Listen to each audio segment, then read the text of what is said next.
Hello friends, তো চলে এসেছি আজকে একটা নতুন আবার শর্টস নিয়ে। তো চলো তোমাদের আজকে একটা জিনিস দেখাই।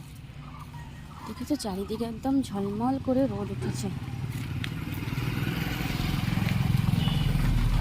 চলো তোমাদের সাথে আজকে একটা জিনিস শেয়ার করছি। দেখো এই গরমে কত রকম সবজি,